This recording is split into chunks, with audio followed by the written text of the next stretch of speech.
Moving On from Make-Believe by Joe Bullen. When Tyler and I were 27, we packed up a Penske truck with everything we owned and drove cross-country to move in together for the first time in Portland, Oregon, 3,000 miles from my family in New York.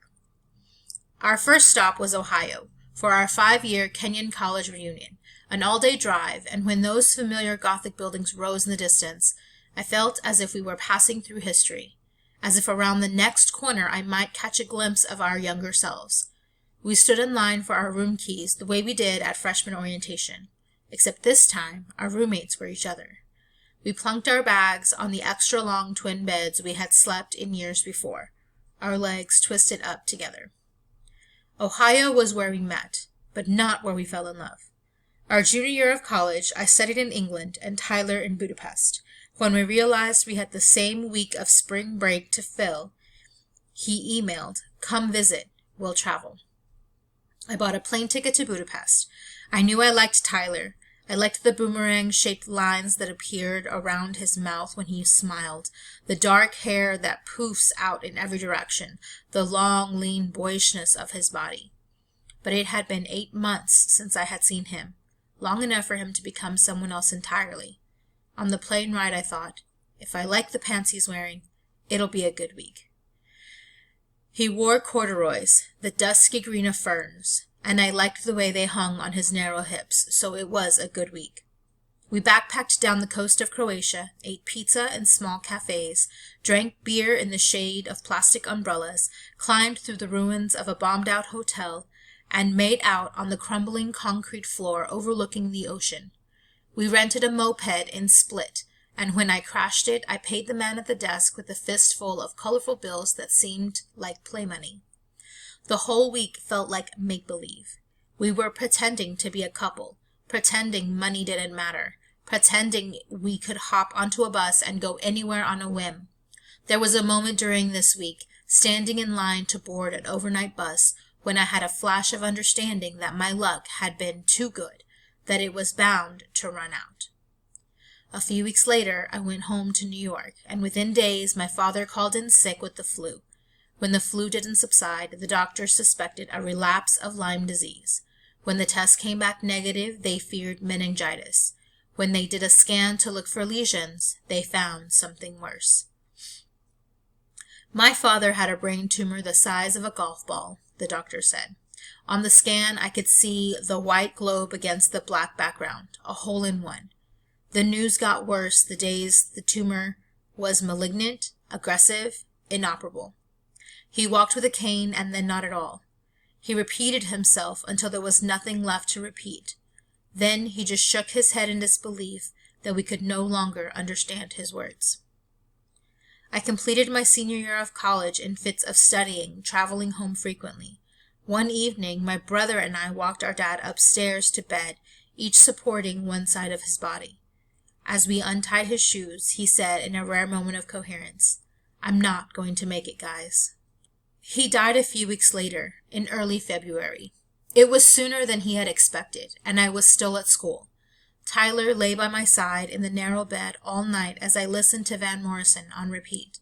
He dropped me at the airport the next morning, and a few days later drove 10 hours to surprise me for Valentine's Day, which was days before the funeral. We graduated that May. Our graduation speaker was David Foster Wallace, and when he finished his now famous speech with the line, "I wish you way more than luck," the hair on my forearms stood up. I got a job in New York and moved to Brooklyn with friends. Tyler returned to his childhood home in Colorado and packed up boxes, which he addressed to himself and shipped to post offices that dotted the towns along the Pacific Crest Trail. He set out to hike the whole 2,663 miles from the Canadian to the Mexican border.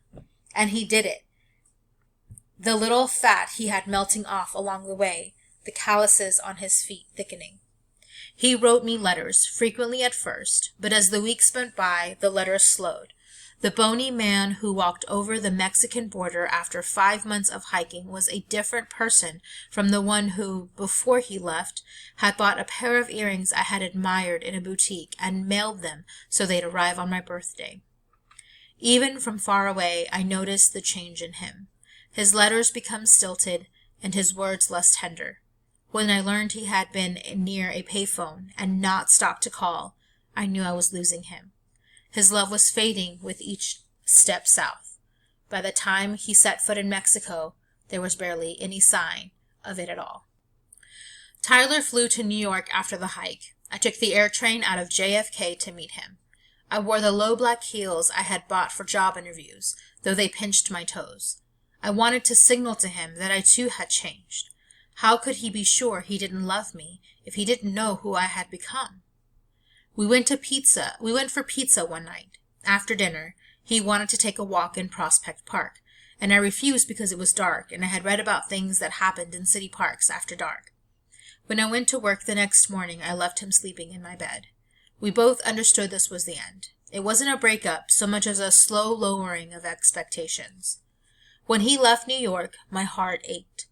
I'd go to the gym and on a good day would run on the treadmill until my feet hurt. On a bad day, I'd sit in the sauna, the salty dampness of sweat and tears covering my face and hands.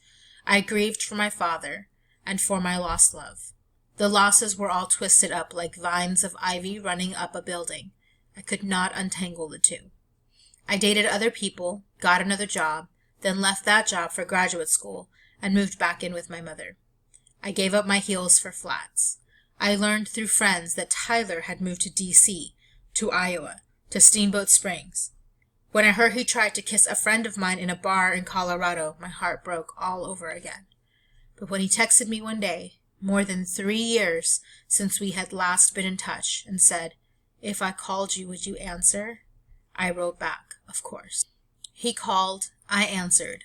Weeks later, he appeared on my front porch, and we drove upstate to go for a hike that turned into a drink that turned into dinner, and then we sat until dark under an old oak tree and kissed for the first time since the last time. 8 months later, we rented that Penske truck, loaded it up, and left behind the city that had split us apart to begin again on the other coast in Portland, the city we live in today as husband and wife. It was the bravest thing I had ever done. I grabbed my grief like a dog by its neck and chose to forgive the man who had left me shattered. As we crossed into Wyoming and passed the sign that said, "Welcome to the West," the sky cracked open. Rain and hail pelted down, covering the window in a sheet of water, the windshield wipers straining against the weight. I was driving the truck on an overpass above a highway and suddenly I could see nothing. I had to make a choice. I could try to pull over on the narrow overpass shoulder and risk hitting the low rail and tumbling over onto the traffic below. I could come to a dead stop in the highway and leave myself open to being struck from behind. Or I could slow down and keep going forward, trusting that I was moving in the right direction. "Put my hazard lights on," I said to Tyler, my eyes fixed ahead. He pressed the button, and I could hear the rhythmic click of the lights. "Just keep going," he said. And we did.